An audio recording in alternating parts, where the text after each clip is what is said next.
Hello दोस्तों, veterans, नमस्कार। मैं दीवान सिंह। मैं आपको बताना चाहूँगा कि पेंशन अपडेशन के ऊपर लगभग सारे जो पेंशन के जो एसोसिएशंस है वो हर कोई कोशिश कर रहा है अपने अपने लेवल से। और अभी 20 तारीख को ये मीटिंग थी डीएफएस सेक्रेटरी के साथ में, जिसमें आपके सीवीपीआरओ के comrade GD Nadaf, comrade K V Acharya है, both joint secretary of CVPRO, comrade Suprita Sarkar, general secretary AIB park, and Dr. J.D. Sharma, Vice President EIB Park, had a meeting with the Secretary DFS MOF Government of India on various affecting the interest of bank pensioners। ये गए और उनसे मिल करके आए और ये बताते हैं कि वहाँ इनकी अच्छी मीटिंग हुई। यही प्रयत्न है, करना भी चाहिए, क्योंकि अल्टीमेटली करना तो डीएफएस को ही है। और वहाँ एक मेमोरेंडम भी दे करके आए। अब वो मेमोरेंडम इतना बड़ा है कि वो एक वीडियो में नहीं आ सकता, क्योंकि मैं तो नहीं कर सकता, दूसरे जो चैनल है वो बता रहे हैं, लेकिन मैं नहीं कर सकता।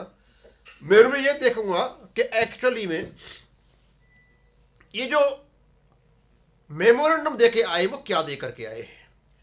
सबसे पहले इन्होंने बैंक पेंशन अपडेशन पर चर्चा की और बैंक पेंशन अपडेशन पर बड़े जोर दे करके कहा उन्होंने कि हमारा रेगुलेशन है 35.1, वो 2003 में अमेंड हुआ, वो हमें पेंशन अपडेशन देता है। ये सारा कुछ यही है जो मैं बता रहा हूं आपको।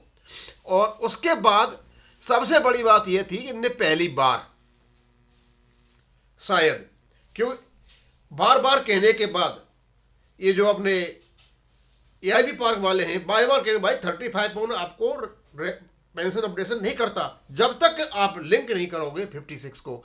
तो शायद इन्होंने पहली बार इसको 56 को भी इन्होंने regular 50 amount to violation of the दोनों का फर्दर रेड में 35 को यदि 56 के साथ पढ़ा जाएगा तो आपका पेंशन अपडेशन है। मैं बहुत खुश हूं कि जा करके इन लोगों ने मिनिस्ट्री ऑफ फाइनेंस में डीएफएस में जाकर के ये कहा कि हमारा रेगुलेशन 35.1 हमें पेंशन अपडेशन देता है। इसका 2003 में अमेंडमेंट भी हुआ है और अमेंडमेंट क्लियर कहता है कि हम मिलती है, और जब इसको पढ़ा जाएगा 56 के साथ, अब तक नहीं मान रहे थे ये, बहुत अच्छे देर आए दुरुस्त आए, 56 के साथ पढ़ा जाए तो हमें ये पेंशन अपडेशन देता है। अब ये सारी चीज कहने के बाद ये लेकर के आए कि भाई कॉन्स्टिट्यूशन के आर्टिकल 14-21 का ये सरेआम उल्लंघन है कि सब जगह पेंशन अपडेशन होता है लेकिन बैंकर्स का नहीं होता। ये बात इन्होंने बड़े अच्छे शब्दों में कही, सरल शब्दों में कही, पहली बार देख रहा हूं मैं यहाँ। अदरवाइज जो एआई पार के वाले लेटर लिखते हैं, लंबे लंबे वर्ड लिखते हैं, लंबी लंबी, बिल्कुल सरल भाषा में, सटीक भाषा में, हर कुछ ने ठीक कहा और कहना भी चाहिए। अब मैं इसका पढ़ के बता देता हूँ, यहाँ जितना था मैं शॉर्ट में बता दिया। We wish to humbly point out that it is a legal obligation to declare pension updation formula in respect of each bipartite settlement in accordance with the provisions of Pension Regulation 35.1 amended in March 2003। मतलब जैसे ही आपका base settlement होता है, उस base settlement में आप pension updation का formula लगाएं, क्योंकि आपका जो 35.1 है इस पर रोशनी डालता है। But instead of doing that, IBA is often taking a wrong plea and feeding the DFS FM court, Parliament and the Parliamentary Convention with wrong information। और ने कहा पेंशन अपडेशन होने के बावजूद भी IBA सुप्रीम कोर्ट को, parliament को, DFS को, फाइनेंस मिनिस्ट्री को, पेंशनर को, सबको गुमराह कर रहा है कि there is no pension updation in the regulation. इस बार इतना एक्यूरेट चीज कह करके आए हैं, यही चीज कहनी चाहिए थी। बहुत अच्छा है। उसके बाद इनने क्या कहा था सुप्रीम कोर्ट में, there is no provision for updation of pension in bank employ pension regulation 995, a complete oblivion to pension regulation 35(1) which arose out of clause 12 of the pension settlements or small committee minutes 993। बोला ये जो pension updation है, जो settlement का जो clause बार है, उसमें स्पष्ट रूप से पेंशन अपडेशन उसका ये वायलेशन है।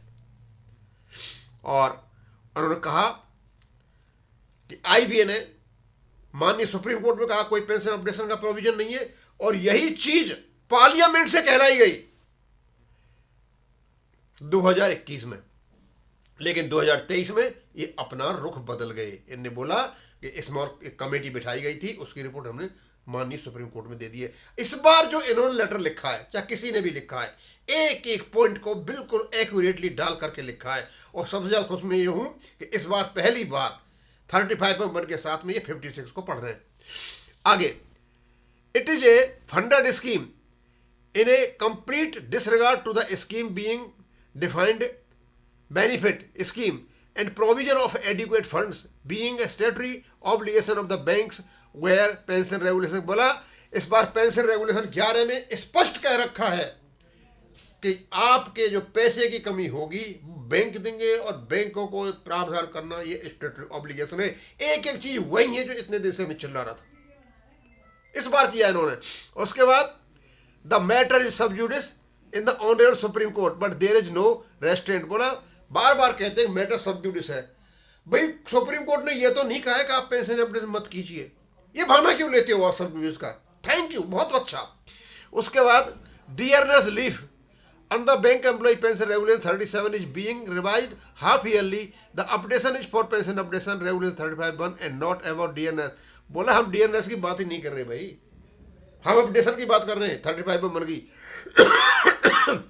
और उसके बाद such excuses are diversionary in nature, inhuman and defeat. और बोले जिस प्रकार की जो बात करते हो, जो एक्चुअल चीज है उससे अलग हट करके जो आप बात करते हो वो मान्य नहीं है। इस बार जिसने भी ये लेटर लिखा, अभी तो और पार्ट ने कई बताऊंगा बाद में, इस बार जो लेटर लिखा कि सारी लैंग्वेज पढ़ने की जरूरत नहीं है, सिर्फ मैं ये बताना चाहता हूं कि इस बार ये डेलीगेशन जो मिला सीबीपीआरओ का, हमें कुछ आशा की किरणें दिखाई दे रही है इनके स्टैंड में। नहीं, अब तक इनका स्टैंड ही नहीं बदल रहा था। अब तक funded scheme funded scheme funded scheme, अब ये फंड स्कीम से भी निकल गए। इन्होंने 56 भी जोड़ दिया। फंड स्कीम बोल दिया कि रेगुलेशन 11 बताता है कि स्टैट्यूटरी आपकी ऑब्लिगेटरी कंडीशन है कि बैंक उसका पैसा देंगे, यानी फंड स्कीम खत्म कर दी। उसके बाद जो भी इन्होंने सुप्रीम कोर्ट ने बोला है, कहीं बोला कोई नहीं है, वो भी उनका गलत था। तो इतने से आप बहुत समझ जाओ कि मैंने इसमें बहुत कुछ बता रखा है, और लगभग इन्होंने वही पॉइंट, वही दिशा पकड़ी, लाइन ऑफ आर्गूमेंट जो इतने दिन से अपने वीडियोज में चल रहा था। थैंक यू नजर साहब, थैंक यू पूरी टीम के लिए, बहुत बहुत धन्यवाद। आपने अच्छा पॉइंट उठाया है और आप उठाते रहे। और मैं अंत में ये चाहूंगा नजर साहब आपसे कि आप जो भी पॉलिटिकल लेवल पर चर्चा कर सकें, बीएमएस गिरीश आर्य से भी बात कर सके, जिससे भी आप बात कर सके, आप अपने लेवल पे कीजिए। और यूएफबी के जितने कंस्टिट्यूएंट, इनको डिसरिगार्ड कीजिए, इनको कोने में लगाइए। कोई लंबी चौड़ी की बात नहीं है, बस इतना ही आप मिले और आपने बढ़िया लेटर लिखे। और भी जो आगे पॉइंट है उनको मैं बाद में बताऊंगा। अब यहीं खत्म करूंगा। थैंक यू, धन्यवाद।